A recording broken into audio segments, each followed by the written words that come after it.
it's Casey Ashmore coming to you from the studio today. Hope you're having a wonderful day. Thanks for joining me on this video series. I'm doing a deep dive into Texas family law and things that you can expect in a temporary orders hearing. I have been covering a lot of topics in family law, and I'm going to continue on that. But before I do that, it would be remiss of me not to acknowledge the things that are going on and occurring in our great nation today. And the first of which is the coronavirus pandemic, which has been economically crushing for many of our friends, neighbors, and countrymen, and friends around the world for that matter, as well as the civil unrest as a result of the death of Mr. Floyd in Minnesota. Both of these tragic events have rocked our nation. We are praying for solidarity, and it reminds me that the motto of this great country is e pluribus unum, out of many one, and we are listening and we are bringing the light, and we are praying for unity, solidarity, and healing for our great nation. That being said, I'm doing this series on Texas family law because, one, it's something I'm extremely passionate about. I didn't know when I was a young practitioner that I wanted to do family law, and having come to terms with some situations in my own life that brought me into a case where I got the opportunity to represent a young child. I was appointed to be an attorney for a boy who had been removed from a home in a CPS case in Van Zandt County, Texas, and I'm going to tell you, I was hooked. I worked with the CASA advocate, a court-appointed special advocate, and we're still great and very close friends, and she reports to me from time to time about how he's doing on a regular basis, and it's absolutely one of the most incredible experiences and truly a highlight of my legal career was being an attorney for this little 4-year-old boy.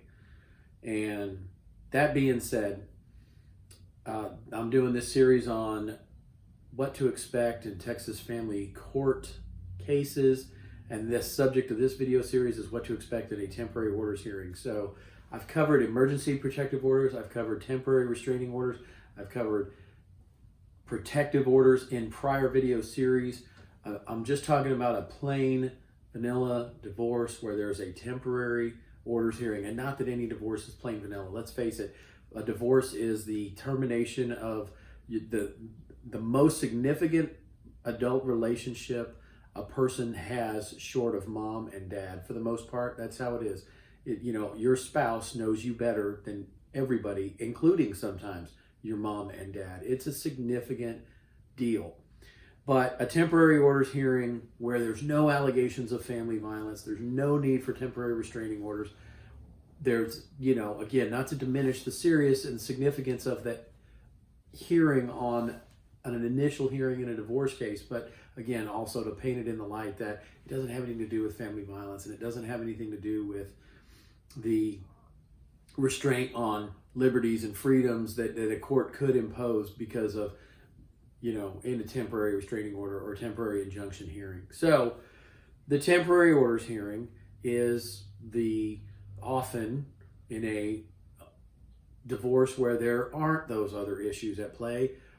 It's an opportunity for the parties to come together at the courthouse and seek some types of temporary relief. Generally, those types of temporary relief are related to possession and access to the children and temporary child support, or if the case merits it, and especially right now in the coronavirus pandemic where a lot of people have been furloughed or not working, at some temporary maintenance to allow the other spouse, especially if that spouse is keeping the children with them during this temporary period, that there's money for food, groceries, things of that nature. So I'm going to get more into that later as I explore this temporary orders and what to expect in a temporary orders hearing.